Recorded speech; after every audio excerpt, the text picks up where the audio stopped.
Bienvenue, toi qui as déjà l'habitude depuis quelque temps de te connecter tous les mardis, mercredis et jeudis pour ton éducation spirituelle.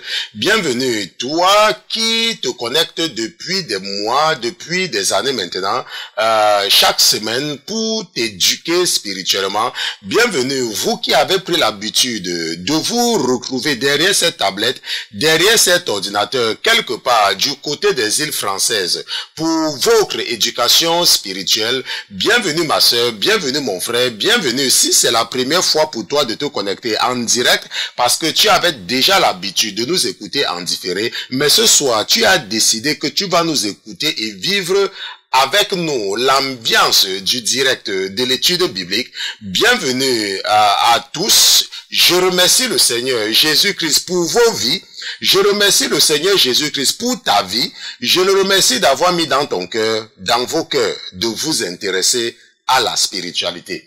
La parole de Dieu nous enseigne dans le Proverbe 29. Dans le Proverbe 29, verset 17, la parole de Dieu dit, corrige ton enfant et il te donnera du repos et il fera la joie de ton âme. La parole de Dieu dit, corrige l'enfant quand il est encore enfant. Et il va te faire plaisir quand tu seras vieux. La parole de Dieu dit que certainement le serviteur sera à la fin le fils de celui qui le nourrit délicatement dès la jeunesse. La parole de Dieu te rassure que cet enfant que tu dorlotes, cet enfant que tu ne veux pas discipliner, cet enfant que tu le laisses faire ce qu'il veut, cet enfant que tu ne surveilles pas les livres qu'il lit, c'est une jeune fille qui peut sortir quand elle veut et rentrer quand elle veut. La parole de Dieu dit, laisse-la faire ce qu'elle veut maintenant, mais demain, tu vas la porter sur la tête. La parole de Dieu dit que laisse ton enfant faire ce qu'il veut. Laisse-le passer le temps à jouer aux jeux vidéo. Laisse-le le temps passer à lire Harry Potter. Laisse-le tout le temps de ne pas te suivre le dimanche. Quand tu vas à l'église, laisse-le et ne l'encourage même pas à lire la Bible. Et la parole de Dieu te rassure que cet enfant, certainement, fera le malheur de ton âme le moment venu. La parole de Dieu te rassure que certainement, cet enfant deviendra un vaurien parce que tu n'as pas été assez courageux de prendre tes responsabilités quand il était encore temps. Je remercie le Seigneur Jésus-Christ pour ta vie. Ce soir, nous allons, comme promis, sortir un peu de notre livre, le livre du prophète Jérémie. Et ce soir, je disais à l'une de vos sœurs que la raison pour laquelle j'ai sauté le livre du prophète Ésaïe, c'est parce que Ésaïe n'est pas évident à enseigner. Ok, Ésaïe n'est pas évident. C'est pour cela que je l'ai sauté. J'ai d'ailleurs expliqué, n'est-ce pas, avant de le faire à votre sœur qui s'occupe de tout le côté internet, n'est-ce pas, du ministère, que je devais sauter le livre d'Ésaïe pour une raison évidente, c'est que Ésaïe n'est pas évident à enseigner. Ok. Et Jérémie est beaucoup plus profitable pour les âmes. C'est pour ça que nous avons sauté Ésaïe pour tomber dans Jérémie. Je ne pense pas que je vais même d'abord retourner sur le livre du prophète Ésaïe, parce qu'après Jérémie, ça sera autre chose. Mais ce soir, nous allons sortir du cadre, n'est-ce pas, nous allons sortir de la série avec le prophète Jérémie, et nous allons étudier quelque chose de très important ce soir dans cette série spéciale, et nous allons étudier l'esprit de discernement. L'esprit de discernement, c'est quoi l'esprit de discernement? Comment opère l'esprit de discernement dans la vie du chrétien? Qu'est-ce que l'esprit de discernement? L'esprit de discernement, est-ce que c'est une aptitude ou alors un don? Est-ce que ça vient avec l'expérience? Est-ce que ça vient avec la majorité spirituelle? C'est ce que nous allons étudier dans cette édition spéciale, comme d'habitude, de notre étude biblique, la dernière de la semaine. L'esprit de discernement. Mais avant toute chose, avant de nous aventurer à utiliser la chair et le sang pour enseigner les princes et les princesses que vous êtes, nous allons d'abord nous assurer de la présence de notre patron dans ce studio. Mais comme notre patron n'est pas un patron ordinaire, comme il est Dieu, comme lui c'est Jésus-Christ de Nazareth, Nous allons lui dérouler le tapis rouge et nous allons demander à tous les autres qui se trouvent dans les cieux, qui se trouvent sur la terre, sous la terre et sous la mer, de se taire, parce que nous sommes sur le point d'accueillir dans ce studio Jésus-Christ de Nazareth. Gardez l'écoute. À tout à l'heure.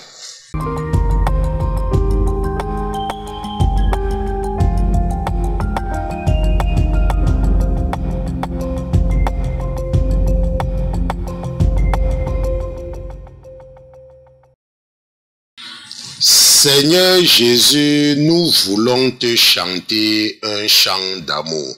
Nous voulons chanter un chant d'amour à notre Dieu. Nous voulons chanter un chant d'amour à notre Créateur.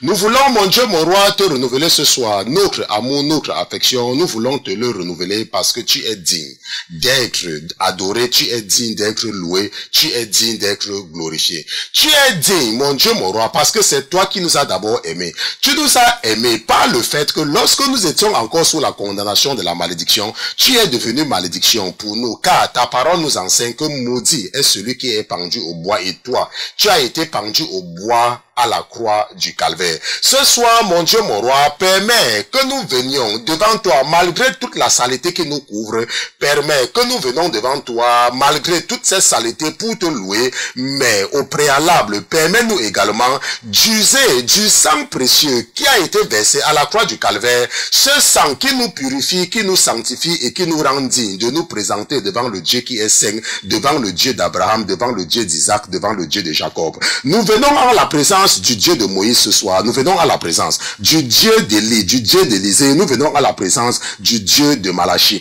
Nous venons aussi à la présence du Dieu de Habakkuk. Mon Dieu, mon roi, permets-nous de venir en la présence du Dieu de Zacharie, du Dieu de Néhémie, du Dieu qui a révélé ses secrets à Daniel, le Dieu qui a révélé les rêves à Joseph et a fait de Joseph le premier ministre d'un pays étranger. Mon Dieu, mon roi, nous voici devant toi. Parce que tu n'avais pas méprisé le cri de ceux qui nous ont précédés, mon Dieu, mon roi, parce que ta parole nous enseigne qu'ils avaient crié à toi lorsqu'ils étaient persécutés par les Égyptiens et que tu avais entendu leur cri et tu avais suscité parmi leurs frères ton serviteur Moïse, que tu avais envoyé dire à Pharaon, laisse aller mon peuple afin qu'il aille me servir. Par le même Moïse, Seigneur, tu nous as fait la promesse que tu devais susciter toujours parmi nous, d'entre nos frères, un prophète comme Moïse, afin que nous puissions l'écouter, mon Dieu, mon roi. Tu as suscité parmi nous notre frère. Prends le contrôle de son âme et de son esprit afin de pouvoir nous enseigner tes voix ce soir dans un langage que nous pouvons comprendre.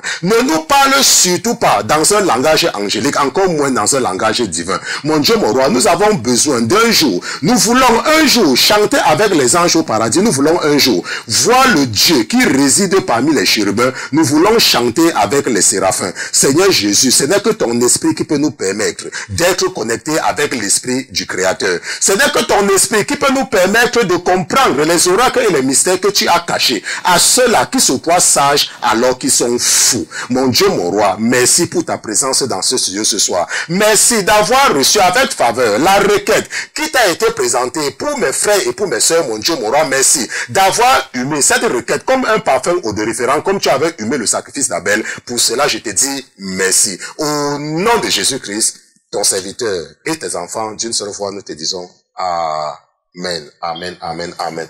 Donc, nous remercions Dieu pour Jésus-Christ, nous remercions Jésus-Christ pour sa présence parmi nous ce soir. Nous le remercions parce qu'il est Dieu, n'est-ce pas? Nous le remercions parce que sans lui, il ne serait pas possible, n'est-ce pas? Nous serons perdus. Parce que la Bible dit que Dieu avait appelé Abraham, Dieu avait choisi Abraham. Il avait dit à Abraham, Abraham, quitte la maison de ton père, quitte ta famille, la maison de ton père, et va quelque part que je vais te montrer. Et la Bible dit que Abraham avait suivi Jésus sans même savoir où il allait, et il avait suivi par la foi. Et nous savons que Abraham vient de la Mésopotamie ancienne, de la Mésopotamie. Et ça, ce sont les blancs, ce ne sont pas des noirs. Abraham vient de quelque part là-bas.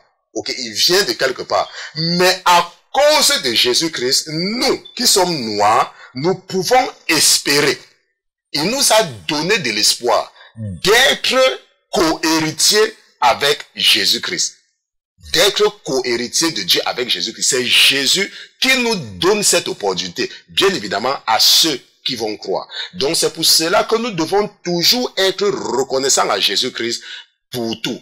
Sans Jésus-Christ, nous n'aurons aucun espoir. Parce que les dieux des crânes de nos ancêtres ne nous font aucune promesse. Les dieux des crânes de nos ancêtres sont des dieux charnels. Ce sont des dieux qui se focalisent sur le présent et ne nous font aucune promesse sur ce qui va nous arriver après la mort. Ces dieux ont tout le temps faim. Ces dieux ont tout le temps besoin du sang. Ces dieux ont tout le temps besoin qu'on parte verser l'huile sur des crânes. Parce qu'ils sont eux-mêmes incapables de pouvoir se ravitailler. Mais avec notre Dieu, Jésus-Christ, il ne nous oblige de rien faire. Il dit, donnez-moi si vous voulez. Mais même si vous ne me donnez pas, ça ne va pas me déranger. C'est pour cela qu'il dit que à celui qui donne, plus sera donné selon la mesure qu'il aura donnée. N'est-ce pas? Plus tu donnes, plus il te donne dans la réalité parce que tu n'as rien à lui donner. Donc chaque fois que tu lui donnes, il te donne le double ou le triple ou le quadruple. Est-ce qu'on se comprend? C'est très important, n'est-ce pas, de comprendre. Maintenant, ce soir donc, je vais partager avec vous quelque chose que j'ai reçu, n'est-ce pas, malheureusement pour vous, heureusement pour moi, n'est-ce pas, parce que moi je l'ai reçu en don. Ok, Dieu me l'a donné. N'est-ce pas, comme il y a, n'est-ce pas, d'autres dons, Dieu me l'a donné. Et par rapport à ce que, par rapport à la manière dont cela s'est manifesté depuis presque 7 ans que je marche avec le Seigneur, n'est-ce pas, le temps passe vite. Ok, 2010, 2011, waouh, 7 ans, nous sommes déjà là-bas. Ok, voilà, mais c'est en 2011, n'est-ce pas, que j'ai commencé à me mettre au service. Mais depuis 2010 que j'ai accepté de suivre, waouh, le temps passe vite, waouh, ok. Je me rappelais même l'autre jour que la sainteté FM a commencé en 2014 et nous sommes déjà en 2017 et bientôt 2018. Ça veut dire que nous allons déjà à 3 ans. C'est beaucoup. Bon, mais de toutes les façons, ne nous perdons pas, ok. Ça, c'est ce que les enseignants font toujours. De temps en temps, nous sortons du sujet, n'est-ce pas, pour, n'est-ce pas, vous détendre, n'est-ce pas, pour vous faire rire un peu, n'est-ce pas. C'est ça les enseignants, ok. Parce que si nous sommes trop sérieux là, vous n'allez pas nous écouter. Donc, ce que nous faisons donc, c'est que je vais partager avec vous les expériences de 6 ans, n'est-ce pas, ce que j'ai constaté par rapport à l'esprit que Dieu m'a donné lorsqu'il m'a appelé, n'est-ce pas, parce qu'il me l'a confirmé par son prophète, n'est-ce pas. Un jour, le prophète m'a dit, le Seigneur m'a dit qu'il t'a donné, n'est-ce pas, quelque chose pour t'aider dans le travail que tu as fait, n'est-ce pas, pour que tu puisses déceler les faux et tu puisses distinguer les faux des vrais. Ok, donc très tôt, quand, n'est-ce pas, Jésus m'a appelé, il m'a donné cela, et cela, c'est ce qu'on appelle l'esprit du discernement. C'est pour cela que lorsque tu es en face de moi, que tu sois mon fils, que tu sois ma fille, lorsqu'il y a quelque chose qui ne va pas dans ta vie, je sais. Que tu sois dans l'église, tu sois un membre de l'église, tu sois n'importe quoi, je sais. Parce que Dieu m'a donné un esprit. Ok, cela s'appelle l'esprit de discernement. Et pour que, n'est-ce pas, tu puisses comprendre bien, n'est-ce pas, ce que c'est que l'esprit de discernement, nous allons partir dans 1 Corinthiens chapitre 12 et nous allons lire des versets 1 à 11, n'est-ce pas, dans un premier temps. Allons dans 1 Corinthiens chapitre 12 et lisons des versets 1 à 11. Donc ça c'est Paul, n'est-ce pas, qui nous parle, n'est-ce pas, c'est une des lettres, c'est la première lettre qu'il a envoyée à l'église de Corinthe, n'est-ce pas, où il dit, pour ce qui est des dons spirituels. Ok, l'esprit est en train d'insister que je dois m'arrêter sur quelque chose avant de continuer. Tout à l'heure, je vous ai dit que j'ai reçu cet esprit dès le départ. Ok, c'est comme il y a des gens qui reçoivent le don de parler en langue. Ok, il y a des gens qui reçoivent le don de parler en langue. Mais ces gens-là, parfois, sont tellement imbus d'eux-mêmes qu'ils croient que parler en langue est la seule preuve que le Saint-Esprit est en toi. C'est ce qu'ils croient. Parce qu'ils ont reçu quelque chose, ils ont reçu le don de parler en langue, ils peuvent parler en langue.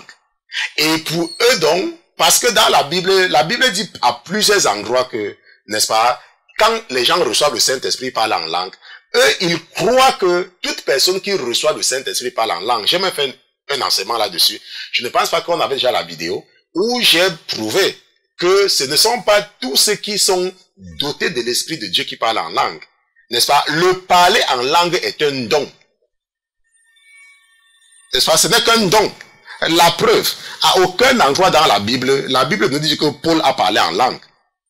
Paul qui a écrit la majorité de ce que nous vous enseignons en tant que païens. Paul n'a pas, on ne voit pas que Paul a parlé en langue. Est-ce qu'on se comprend? Et il y a beaucoup de cas comme ça. Donc, le parler en langue, c'est un don. C'est comme le don de prophétie. Et c'est ça, parce que je voulais continuer, mais il est important que, n'est-ce pas, l'Esprit insistait que je dois m'arrêter là-dessus. Et Paul dit que pour ce qui est des dons spirituels, je ne veux pas, frères ou sœurs, n'est-ce pas, que vous soyez dans l'ignorance. Vous savez que vous étiez des gentils, que vous étiez des païens. Vous savez que vous étiez des gentils, entraînés vers des idoles muettes. N'est-ce pas? C'est comme toi qui m'écoutes depuis un certain temps. Il y a un moment, tu passais, tu croyais, tu prenais la statue de Marie, et pour toi, la statue de Marie avait une importance. Et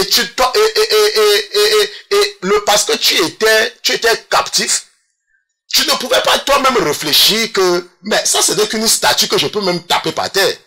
Et ça ne va rien faire. Mais tu adorais une statue muette. C'est comme il y a les gens qui adorent la statue de Jésus, les gens qui ont les chapelets. Tu les vois, ils prient avec le chapelet et ils font confiance à quelque chose. Tu fais confiance à quelque chose. Que tu peux même piétiner avec tes pieds, rien ne t'arrive. Mais c'est à ça que tu fais confiance. Comme si c'était quelque chose. De la même façon avec la croix. Tu prends une croix, tu mets ici là. N'est-ce pas? Et pour toi, parce que tu as vu le film des athées, n'est-ce pas, sur Dracula, là où le diable te trompe que la croix chasse les démons.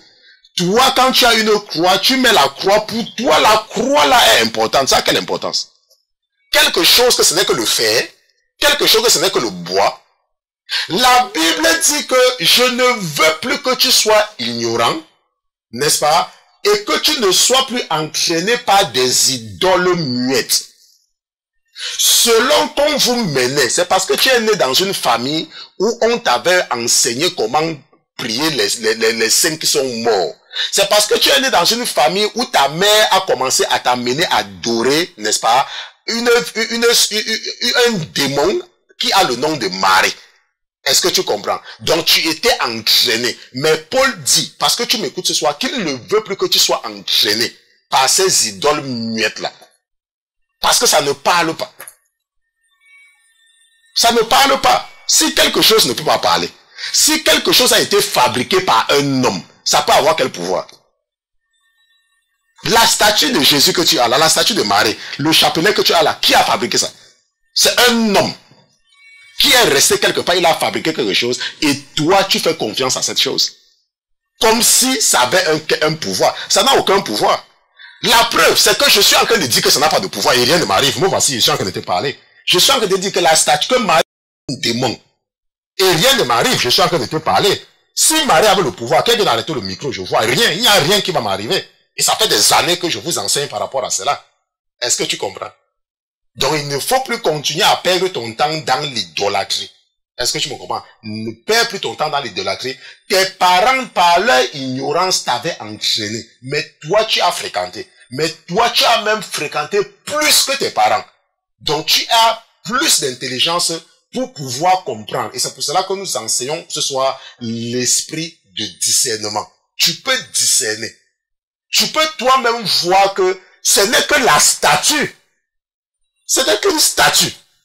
Quelque chose qui ne parle même pas. Et comment quelque chose qui ne parle pas peut faire quelque chose pour moi? Donc Paul dit que selon qu'on vous menait, le verset 3 dit, c'est pourquoi je vous déclare qu'aucune personne qui parle par l'Esprit de Dieu ne dit que Jésus est anathème. N'est-ce pas? Ça veut dire que ne condamne Jésus, ne dit que Jésus est anathème, n'est-ce pas? N'exclut Jésus. Parce que anathème, n'est-ce pas, c'est la condamnation, c'est une réprobation sévère, c'est comme une malédiction, n'est-ce pas, visant une personne, ses actes ou ses opinions. C'est comme les témoins de Jéhovah, n'est-ce pas, qui renient carrément la divinité de Jésus. C'est pour ça que les témoins de Jéhovah, c'est une religion anathème. Ça veut dire que les témoins de Jéhovah, c'est une hérésie. Bien évidemment, tout comme les témoins, tout comme l'hérésie du catholicisme romain. Est-ce qu'on se comprend? Ok. Il y a d'autres hérésies. Mais moi, je pense que parce que je suis un ancien catholique, et parce que Jésus m'a délivré, n'est-ce pas, de la captivité du catholicisme, que c'est mon devoir, n'est-ce pas, d'aider ceux-là qui sont encore captifs. Et je remercie le Seigneur Jésus parce que depuis qu'il m'a appelé, il y a des centaines de personnes qui ont abandonné le catholicisme. Après m'avoir écouté. Des centaines de personnes à travers le monde. Ok. Donc le verset 4 dit, or, et c'est ce qui est important ici là, non, le verset 3 dit toujours que, restons sur le verset 3. Le verset 3 dit que, et personne ne peut dire que Jésus est le Seigneur si ce n'est pas le Saint-Esprit. Est-ce que tu comprends? La Bible dit que tu ne peux pas reconnaître que Jésus est Seigneur si tu n'as pas reçu le Saint-Esprit de Dieu. Tu ne peux pas. C'est ce que la Bible dit par le pasteur Christian. Et nous allons revenir là-dessus tout à l'heure. Ok, nous allons revenir sur le verset 3 tout à l'heure. Maintenant, Paul dit que, or, il y a diversité de dons, mais un seul esprit. Et il y a aussi diversité de ministères, mais un même Seigneur.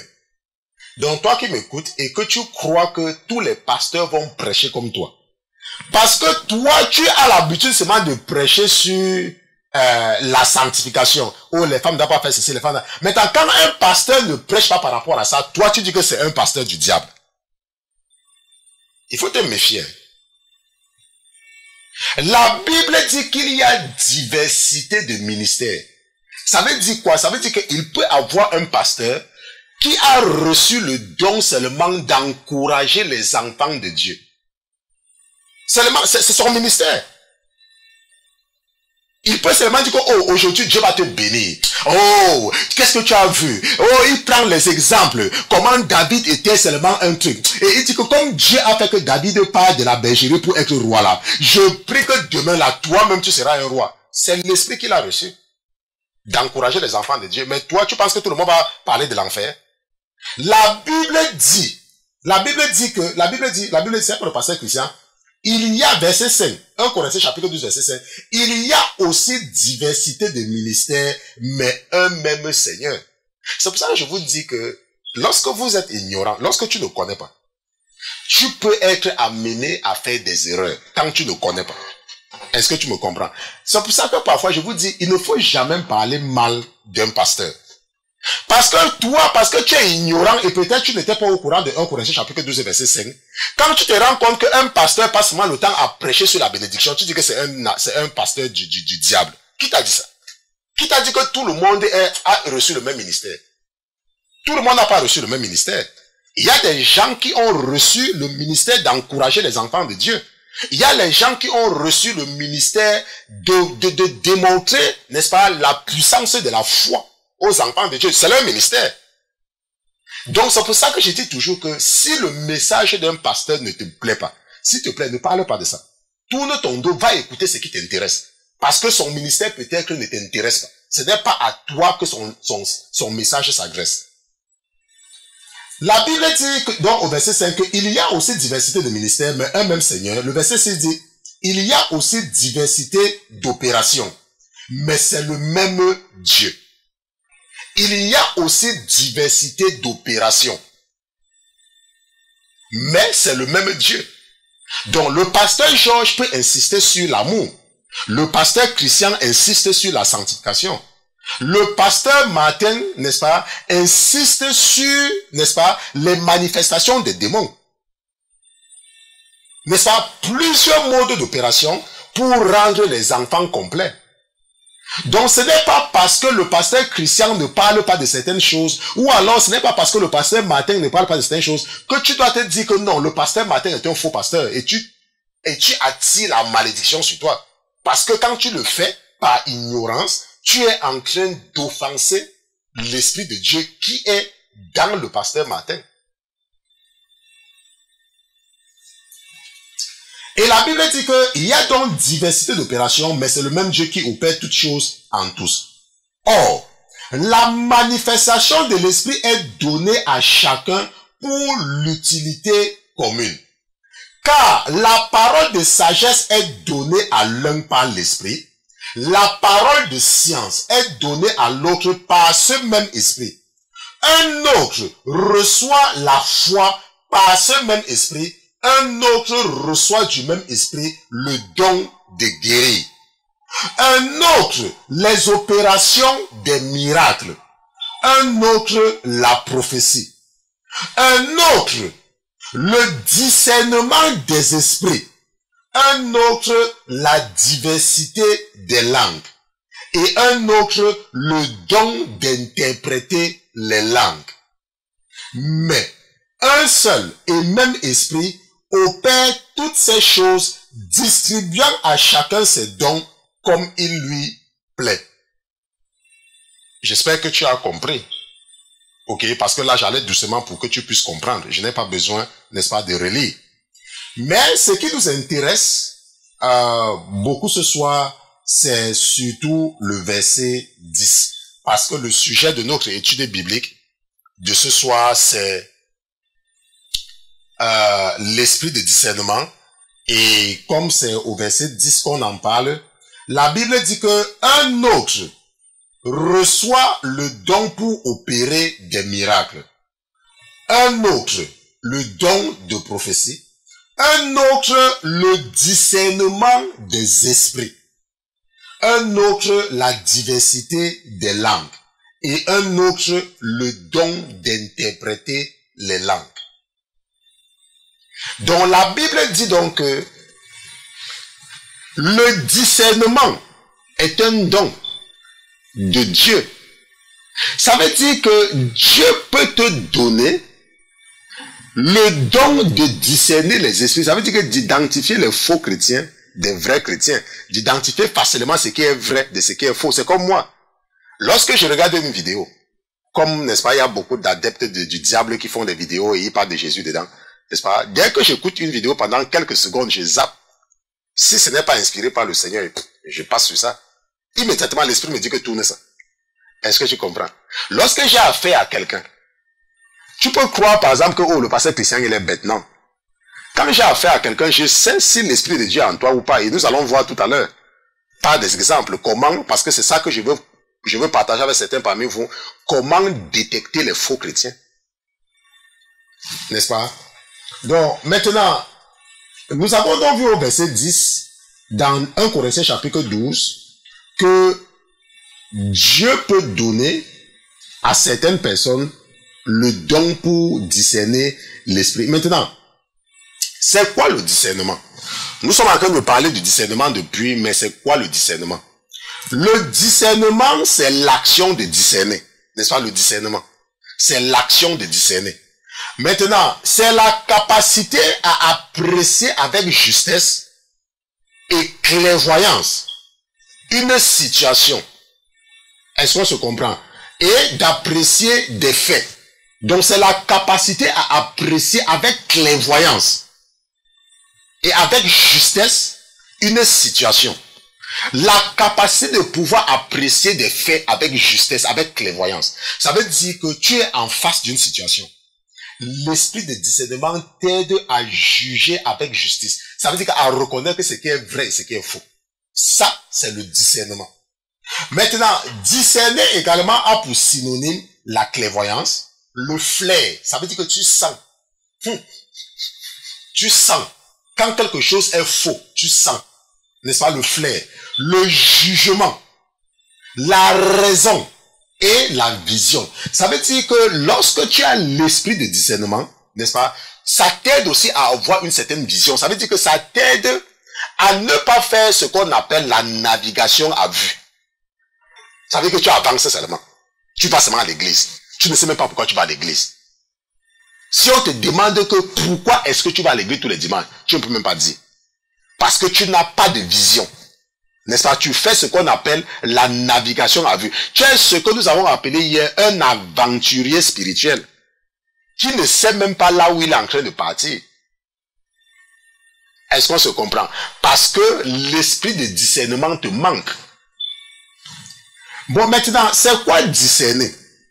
Lorsque nous avons vu que lorsque tu as du discernement, ça veut dire que tu as la capacité d'apprécier avec justice et avec clairvoyance, n'est-ce pas, les faits. Bon, maintenant, où les situations? Maintenant, discerner, ça veut dire séparer. Ça veut dire quoi? Ça veut dire que lorsque tu as la capacité de discernement, tu peux facilement séparer les choses. Tu peux faire facilement la différence des choses. Je vous ai dit que je vais encore raconter ça parce que je pense que si le Seigneur m'a montré certaines choses, c'est pour que je partage avec vous et je ne sais pas, n'est-ce pas? Parce que vous êtes nombreux chaque jour.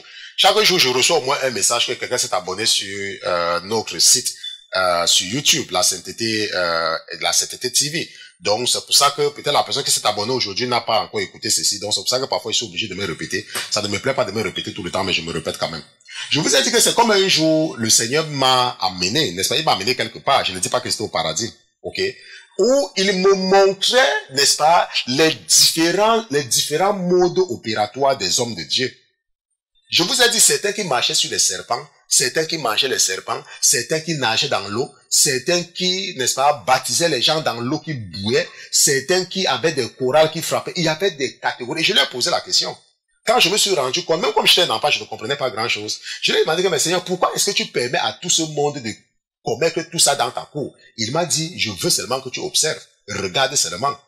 Mais le moment venu, ne fais pas comme eux. Est-ce que tu vois? Donc, lorsque tu as l'esprit de discernement, tu peux facilement séparer les vrais pasteurs des faux pasteurs. Mais ce n'est pas une raison pour que tu puisses, n'est-ce pas, parler mal d'eux. Quand tu n'es pas sûr.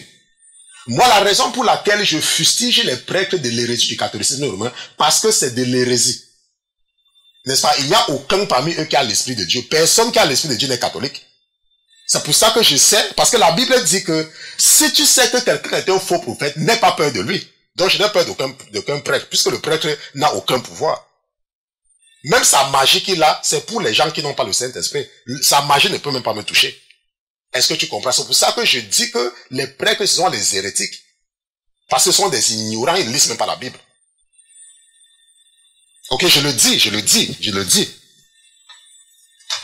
Donc c'est important donc pour toi de comprendre que lorsque tu discernes, tu sépares, ça veut dire que tu mets à part des personnes ou des choses qui sont confondues. Donc dans ton église, c'est facile pour toi de reconnaître que ça c'est un vrai chrétien et ça c'est un faux chrétien. Un jour, il y a une dame qui est venue dans notre église après peut-être 3 ans et elle a beaucoup d'argent, elle a beaucoup de moyens, n'est-ce pas? Le mari, elle a beaucoup de moyens. Et quand ils sont venus dans l'église, ils ont très rapidement, ils se sont rendus compte que c'était en fait moi, n'est-ce pas, qui était l'homme de main du pasteur. Ils se sont rendus compte et ils se sont approchés de moi. Et quelques semaines plus tard, le Seigneur m'a montré quelque chose sur la personne. Le Seigneur m'a montré quelque chose. Et dans le rêve, la personne apportait les cadeaux à Dieu. Dans le rêve. N'est-ce pas? La personne apportait les cadeaux à Dieu. Bon, tu vas me demander qu'au pasteur Christian, comment tu sais que c'était Dieu? Moi, il m'a déjà montré plusieurs choses. Ok, donc je sais quand je suis en présence de lui et quand je suis en présence d'autres choses, je sais. Ok, ne me demande pas ça. Franchement, moi, je sais seulement.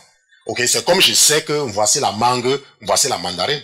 C'est comme je sais que voici l'orange, voici le citron, je sais. Ok, il faut pas me demander qu'au pasteur Christian, tu fais comment vous savoir que ça c'est Dieu, je sais.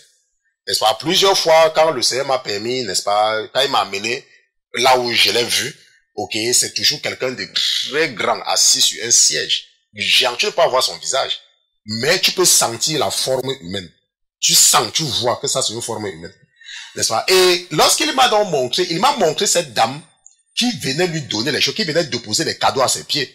Et il a poussé les cadeaux avec les pieds. Il a poussé ça, il a rejeté ça. Et c'est comme ça que c'était fini. Mais auparavant, mon pasteur m'avait dit, le prophète Georges m'avait dit que le Seigneur m'a dit que tu seras un prophète. Mais il va d'abord commencer par te montrer des rêves. Il va commencer d'abord par les rêves. Avant de commencer à te parler. Ça, c'est ce qu'il m'a... Je vous rappelle, je vous dis ça ici tout le temps. La raison pour laquelle je vous dis ça, c'est parce que lorsque le moment viendra, il ne faut pas dire que oh, c'est le hasard. Je vous dis déjà ce qui va arriver. Ok? Et maintenant, le jour que le prophète me disait ça, il m'avait dit que si le Seigneur te montre quelque chose sur quelqu'un de l'église, il ne faut pas dire à la personne, viens me dire. Est-ce que tu comprends? Ça, c'est ce qu'il m'avait dit le même jour. Bon, maintenant, nous savons que nous sommes des hommes, je n'étais qu'un enfant, et tu sais que ça fait toujours plaisir quand tu sais que je serai un prophète et tu commences à voir les choses.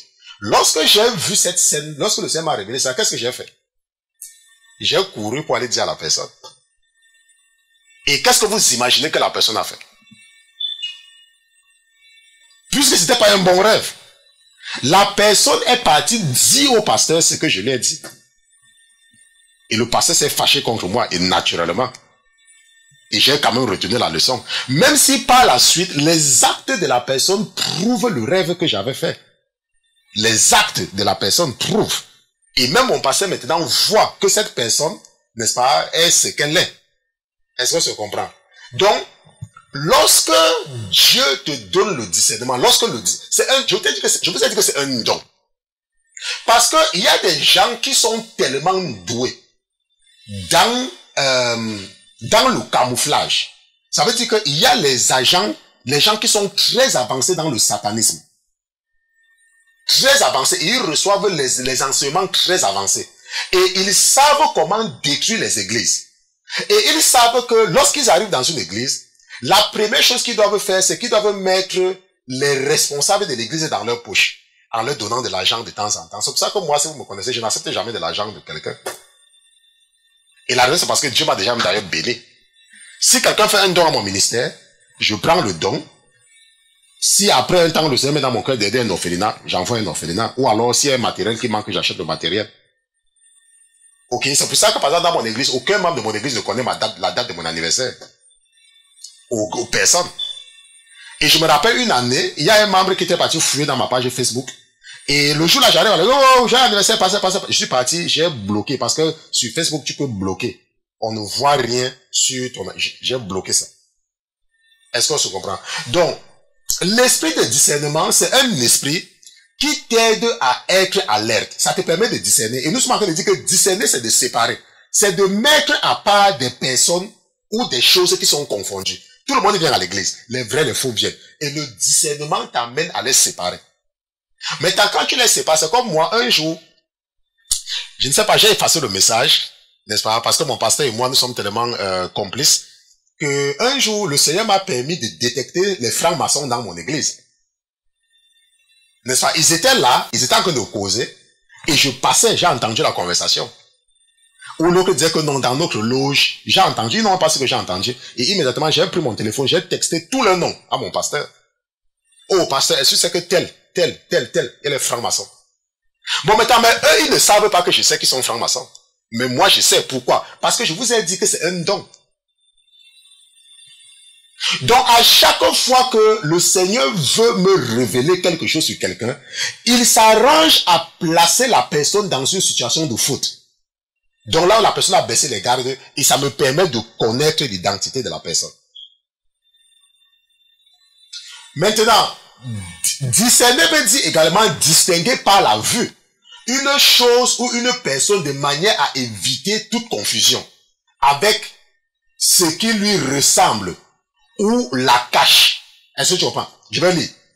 Discerner, c'est distinguer par la vue une chose ou une personne de manière à éviter toute confusion avec ce qui lui ressemble ou avec ou qui la cache.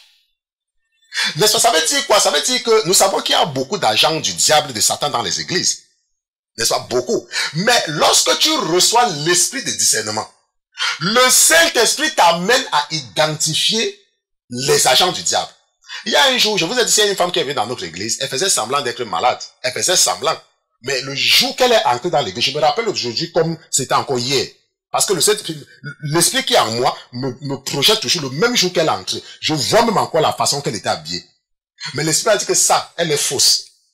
Et ce qui s'est passé, c'est que elle a fait comme si on l'avait délivrée. Elle a fait comme si on l'avait délivrée. Et par la suite, elle a séduit un pasteur dans notre église. Mais moi, je voyais.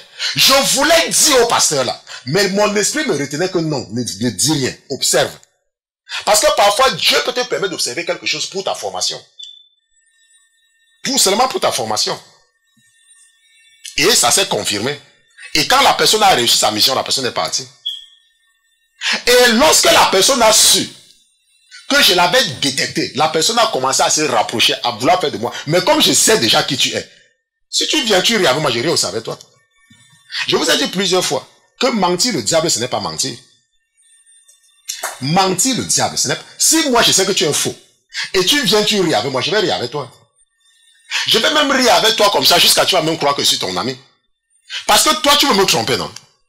Mais moi, je sais que tu es à faux. Donc, tu veux me tromper. Ok, jouons le jeu. Maintenant, nous allons prendre quelques exemples. Peut-être avant de prendre les exemples, nous allons d'abord aller dans 1 Jean chapitre 3, verset 9. N'est-ce pas? Parce que pour prendre l'exemple que nous allons prendre là, il faut que nous comprenions d'abord quelque chose. Il faut que nous soyons d'accord. Parce que la Bible dit quelque chose dans 1 Jean chapitre 3, verset 9. La Bible dit ceci. Quiconque est né de Dieu ne commet point de péché. Je veux que ce soit, si tu n'avais jamais entendu parler de 1 Jean chapitre 3, verset 9, je veux que tu écrives ça et que tu bûches. Parce que moi, c'est un passage qui fait, ça veut dire que c'est écrit sur mes os. C'est écrit partout dans mon ADN même. 1 Jean chapitre 3, verset 9 est écrit dans moi. Pour moi, 1 Jean chapitre 3, verset 9, c'est comme c'est écrit dans c'est écrit sur mon patrimoine génétique. Parce que 1 Jean chapitre 3, verset 9 dit, quiconque est né de Dieu ne commet point de péché. Parce que la semence de Dieu demeure en lui. Il ne peut pécher. Parce qu'il est né de Dieu. Est-ce que tu comprends? Je veux que tu comprennes ça très bien. Et si tu comprends ça, le sujet que je suis en train de faire aujourd'hui, là, ça va t'amener au paradis. La Bible dit que quiconque est né de Dieu ne peut pas pécher. Ça veut dire quoi? Ça veut dire que si quelqu'un pêche, l'Esprit de Dieu n'est pas dans la personne. Ça veut dire quoi? Si quelqu'un ment. Maintenant, le mensonge a plusieurs formes.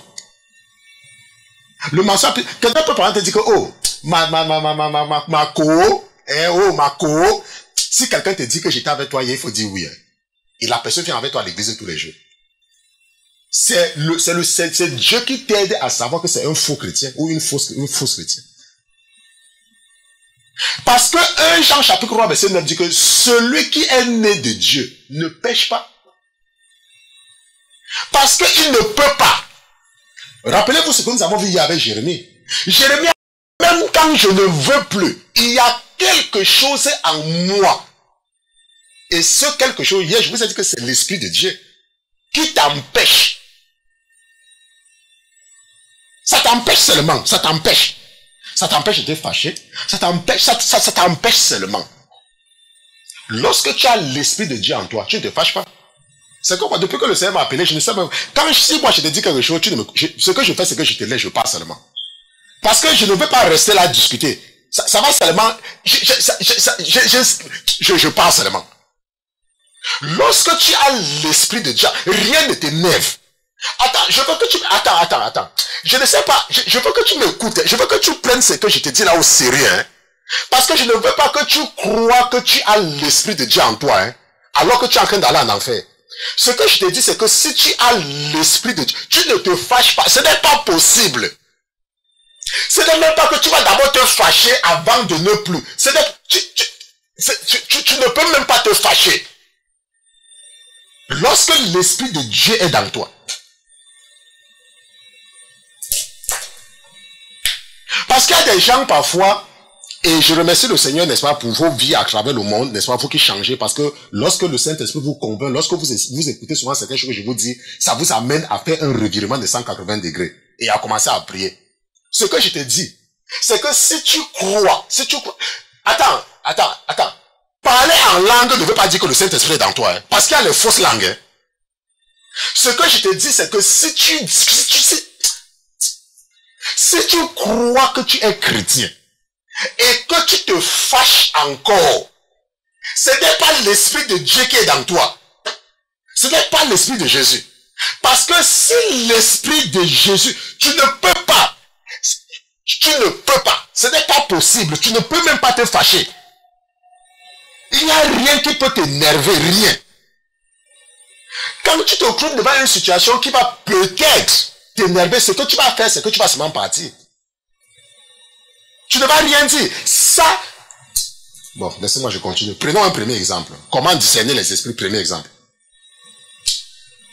Le premier exemple que nous allons voir, lorsque tu as... Je vais donner un... Bon, deuxième exemple. Le deuxième exemple. L'avarice dans les choses de Dieu. Allons dans Malachie chapitre 1, verset 14. Allons dans Malachie chapitre 1, verset 14. Nous sommes en train de voir l'avarice dans les choses de Dieu. Ça veut dire que quand tu es chiche avec les choses de Dieu, l'Esprit de Dieu n'est pas dans toi. Et si tu connais quelqu'un, parce que je suis en train d'enseigner sur l'esprit de discernement, et si tu connais quelqu'un qui est chiche avec les choses de Dieu, l'Esprit de Dieu n'est pas dans la personne. Par exemple, je vous ai dit que moi, c'est un don que j'ai reçu. Je vous ai dit ça. Mais il y a des gens parfois qui viennent dans notre église et ils font le bruit. Ils font le bruit. Tu les vois, ils font comme s'ils brillent. Et moi, je les observe jusqu'à ce que je veux leur donner les responsabilités. Mais ce que le Seigneur fait la plupart du temps, c'est qu'il y a un jeune monsieur, il est venu, il faisait trop de bruit. Un jour, le Seigneur a voulu m'aider à savoir qu'il n'a pas son esprit. Et il nous a donc fait aller quelque part pour acheter quelque chose. Et lorsque nous sommes partis, je n'avais pas, n'est-ce pas, je n'avais pas la monnaie sur moi. Je n'avais pas de monnaie sur moi. Parce que moi, je n'aime pas souvent garder la monnaie. Je préfère toujours à opérer avec mes cartes de crédit ou la debit card et ainsi de suite. Je n'aime pas, n'est-ce pas, je ne sais pas pourquoi, mais j'aime toujours opérer avec les cartes de crédit. De temps en temps, j'ai la monnaie. Non, je sais pourquoi. Parce que j'aime mes enfants. Chaque fois quand j'ai l'argent, s'ils me demandent, je vais leur donner. Ok, donc je m'arrange aussi pour ne pas avoir. Comme ça, quelqu'un dit que papa, je veux, je dis que je n'ai pas. Ok, là où moi j'économise. C'est un peu ça. Bon, maintenant, le jour là, donc, il fallait acheter quelque chose de l'église. Et je n'avais pas la monnaie. Je lui ai dit que, oh, mon frère, est-ce que tu peux me donner même $5 là? Pour qu'on paye, et puis quand on va partir, je vais prendre l'argent, je vais te rembourser. Il m'a dit qu'il avait l'argent, mais il ne pouvait pas dépenser $5 pour un truc de l'église qu'on achetait. Et pour moi, ça m'a permis de le... Rappelle-toi, le discernement dit que c'est mettre à part des personnes ou des choses confondues. Et depuis le jour là, je l'ai mis à part. Est-ce que tu comprends? Je l'ai mis à part parce qu'il avait l'argent, mais il ne pouvait pas donner quelque chose pour, n'est-ce pas? Allons dans Malachie chapitre 1 verset 14. La parole de Dieu dit: le trompeur est maudit, qui ayant un mâle dans son troupeau, voue et sacrifie au Seigneur une femelle défectueuse.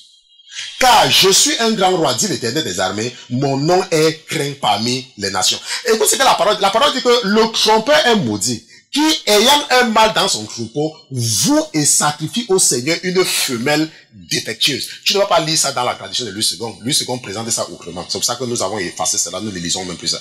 Ok? Donc, si tu es quelqu'un, ou si tu connais quelqu'un dans ton église, qui est chiche, quand ça concerne les choses de Dieu, l'Esprit de Dieu n'est pas dans la personne. Si tu veux, crois au pasteur Christian, mais ça c'est la parole de Dieu. La parole de Dieu dit que si quelqu'un a les moyens, mais qu'il est chiche, qu'il est dur, quand ça concerne les choses de Dieu, ça veut dire que l'Esprit de Dieu n'est pas dans la personne. Je vous ai dit hier, c'est comme moi, je fais beaucoup d'argent, mais je n'ai rien dans mon compte. Et ce n'est pas que je veux, je ne fais pas ça parce que je veux, n'est-ce pas, vous parler, non. C'est parce que je me rends compte que quand j'ai un peu d'argent, si quand les problèmes, ça c'est parti. Je remercie, c'est pour ça que je remercie parfois le Seigneur pour la femme qui m'a donné, parce qu'elle au moins elle connaît économiser. Mais moi, c'est parce que c'est un esprit. C'est parce que c'est un esprit. Rappelle-toi, ce n'est pas toi qui fais l'effort. C'est l'esprit qui est dans toi, qui te pousse, parce que c'est l'esprit qui agit. Maintenant aussi, nous allons prendre un deuxième exemple, c'est sur le commérage. Et ça, c'est très important. Allons dans 1 Thessaloniciens chapitre 4, lisons les versets 10 à 11. 1 Thessaloniciens chapitre 4, nous lisons les versets 10 à 11. La parole de Dieu dit: mais nous vous exhortons, frères, à y exceller de plus en plus, ça veut dire que dans l'amour, et à vous étudier à vivre paisiblement, à vous occuper de vos propres affaires, et à travailler de vos propres mains, comme nous vous l'avons recommandé. Ça, ce n'est pas ça qui nous intéresse. La Bible dit que à vous occuper de vos propres affaires. Maintenant, tu es dans l'église. Il y a quelqu'un qui te dit qu'il est né de nouveau. Peut-être parce qu'il parle en langue. Peut-être parce qu'il prie. Mais tout le temps, il parle des gens. Ce n'est pas l'Esprit de Dieu, n'est pas dans la personne. Quelqu'un qui a l'Esprit de Dieu. Si tu veux, tu m'écoutes. Si tu veux, ne m'écoute pas. Tu vas toujours être victime. Quelqu'un qui a l'Esprit de Jésus ne parle jamais de quelqu'un. Peut-être en bien. Que, oh, tu as vu celle-là, oh, je l'aime. Mais que, oh, est-ce que tu sais même que tu l'as fait? Si tu connais quelqu'un qui a l'habitude de te parler des gens, l'Esprit de Dieu n'est pas dans la personne. Même si la personne dirige la prière dans l'église, l'Esprit de Dieu n'est pas dans la personne. Rappelez-vous, nous sommes en train de vous enseigner l'esprit de discernement. Comment discerner le vrai du faux. Je dis, même si la personne te dit que je suis un pasteur, et que la personne, en causant avec toi, parle en mal de quelqu'un, l'esprit de Dieu n'est pas dans la personne là. Rappelez-vous, je vous ai dit qu'on ne décide pas de devenir pasteur. C'est Dieu qui appelle. Mais il y a les gens qui ont vu, peut-être ils ont vu que le pasteur Christian est populaire, ou le pasteur Jean, ils ont dit qu'ils vont aussi être pasteur. Ça, Dieu ne les reconnaît pas. Donc l'esprit qui en est, ce n'est pas l'esprit de Jésus. Est-ce qu'on se comprend? Ça, c'est le troisième exemple que nous avons vu. Le quatrième exemple. Ceux qui ne font pas usage du nom de Jésus. N'est-ce pas? Lorsque vous êtes sur les réseaux sociaux, par exemple, n'est-ce pas? Parce que c'est que la plupart du temps, n'est-ce pas? Tout le monde est maintenant sur WhatsApp, sur Facebook, sur Twitter, n'est-ce pas? Sur Instagram et tout et tout. Il y a aussi quelque chose pour te permettre de savoir si quelqu'un est un vrai chrétien ou un faux chrétien. Il y a des gens qui ne parlent jamais de Jésus. Oh, je dis que Dieu va te bénir. Amen. Si tu crois en Dieu, fais comme ça. Oh, Papa God. Papa God. Oh, il ne parle jamais de Jésus. Ça aussi, généralement, c'est un signe. Tout comme le signe, quand tu vois quelqu'un, il te dit, oh, que le Seigneur te bénisse, il s'écrit Seigneur avec une lettre minuscule. L'Esprit de Dieu n'est pas dans la personne. Parce que personne qui a le Saint-Esprit, même par erreur, ne va jamais écrire le nom de Dieu en lettres minuscules. Personne. Et il y a une dame que je connaissais très bien qui faisait le bruit. Et à chaque fois, cette dame-là, quand elle écrivait toujours Jésus en lettres minuscules. Et je lui faisais toujours les reproches. Et aujourd'hui, le Seigneur m'a confirmé que l'Esprit de Dieu n'était pas dans la personne. Aujourd'hui, moi, vous savez, je vous ai dit, quand tu as l'Esprit de Dieu, tu ne parles pas des gens. Et à chaque fois que la personne écrivait toujours Jésus en lettres minuscules. Mais la personne faisait le bruit, comme si la personne priait. Mais quand la personne t'écrit, oh, Dieu m'a dit que Dieu en lettres minuscules. Oh, le Saint-Esprit en lettres minuscules. Attends, votre père me demande de me... L'Esprit qui à moi me dit que je dois me regresser. Je dis encore, si tu connais quelqu'un, un prophète, un pasteur, un évangéliste, un intercesseur, un machin, qui t'écrit un jour, je dis un jour, même à 1h du matin, même à 2h, Saint-Esprit avec petit S, Dieu avec petit D, Jésus avec petit... L'Esprit de Dieu n'est pas dans la personne. L'Esprit de Dieu n'est pas dans la personne. Si tu veux, tu me écoutes. Si tu veux, tu me crois. Tu veux, tu me crois pas, c'est ton problème. Mais je suis seulement en train de vouloir t'aider à pouvoir séparer. Rappelle-toi, le discerner veut dire que quoi?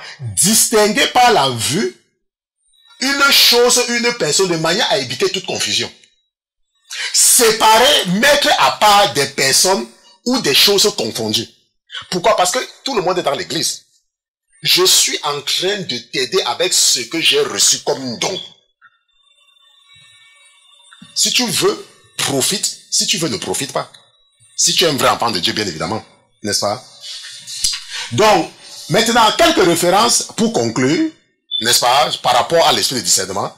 Je vous donne seulement quelques références aussi, parce que ce n'est pas seulement un Corinthien qui parle de cela. Dans Philippiens chapitre 1, verset 9 à 11, nous voyons que l'esprit, n'est-ce pas, de discernement est avant tout un don. Philippiens chapitre 1, verset 9 à 11. Et ce que je demande, c'est que votre charité augmente de plus en plus en connaissance et en toute intelligence, pour discerner la différence des choses. Ça, c'est le souhait de Paul et du Saint-Esprit. Pour discerner la différence des choses, afin que vous soyez purs et irréprochables pour le jour de Christ. Parce qu'un faux chrétien peut t'amener à commettre certains actes. Et le jour que tu te retrouves devant Jésus, Jésus dit que je ne te connais pas. Pourquoi? Parce que tu n'avais pas discerné pour voir que la personne n'avait pas l'Esprit de Dieu. Est-ce que tu comprends? Donc Paul dit que, afin que vous soyez purs et irréprochables pour le jour de Christ, étant remplis par Jésus-Christ des fruits de la justice à la gloire et à la louange de Dieu. Rappelle-toi, c'est ce que je dis, que l'esprit c'est avant tout un don, l'esprit de discernement. Ça veut dire quoi? Ça veut dire que tu ne peux pas décider d'avoir l'esprit de discernement parce que tu ne peux pas. C'est un don. Et ce don-là donc commence à t'aider. Mais maintenant, comme je t'ai enseigné ce soir, ou alors comme tu as été enseigné sur l'esprit de discernement, tu peux maintenant prier que Dieu te donne cet esprit. Maintenant, une autre référence, c'est que l'esprit de discernement aussi, c'est une preuve de maturité spirituelle. N'est-ce pas? Bien évidemment, c'est un don, mais c'est une preuve de maturité spirituelle. C'est comme il y a des matures, il y a des enfants, il y a des jeunes matures. Ça veut dire qu'il peut y avoir un chrétien qui n'est que chrétien depuis 1 an, mais il est spirituellement mature. C'est comme à l'école, nous avons les enfants de 16 ans qui sont à l'université. Nous avons les enfants de 15 ans qui ont le bac. Est-ce que tu vois? Donc tu es mature très jeune. Et l'esprit de discernement est une preuve de la maturité spirituelle. Hébreux chapitre 5, verset 13 à 14, la Bible dit: Or, celui qui se nourrit de lait ne comprend pas la parole de la justice, car il est un petit enfant. Mais la nourriture solide est pour les hommes faits, pour ceux qui, par l'habitude, ont le jugement exercé à discerner le bien et le mal. Pour ceux qui, par l'habitude, ont le jugement exercé à discerner le bien et le mal. Parce qu'ils ne mangent plus de la nourriture, ils ne mangent plus de lait. Ça veut dire que c'est une preuve de maturité spirituelle. Donc quand tu es mature spirituellement, tu vois ce qui est faux et ce qui est vrai, tu fais la différence. N'est-ce pas? Donc nous sommes donc arrivés au terme de notre étude biblique de ce soir qui était sur l'esprit de discernement. Et je remercie le Seigneur Jésus-Christ, n'est-ce pas, de t'avoir béni en te faisant écouter ce message. Et je prie que ce message te transforme une fois pour toutes et que tu ne sois plus un chrétien ou une chrétienne naïve. Nous allons prier.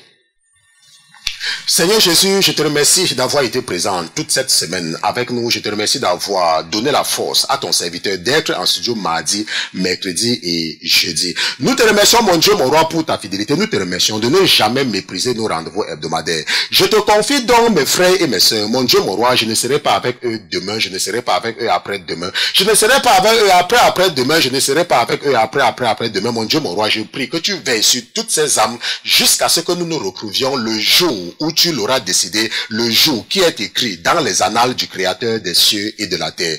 Je te remercie, mon Dieu, mon roi, de veiller sur eux. Et je prie surtout pour l'esprit de discernement. Je prie que cet esprit descende en toute personne qui a écouté cet enseignement, mon Dieu, mon roi, afin que cet esprit aide mes frères et mes sœurs à pouvoir sceller leur nom dans le livre de vie, le livre qui est ouvert pour ceux-là que tu as choisi pour passer l'éternité avec toi. Nous te disons merci au nom de Jésus-Christ, ton serviteur et tes enfants d'une seule voix, nous te disons Amen, Amen, Amen.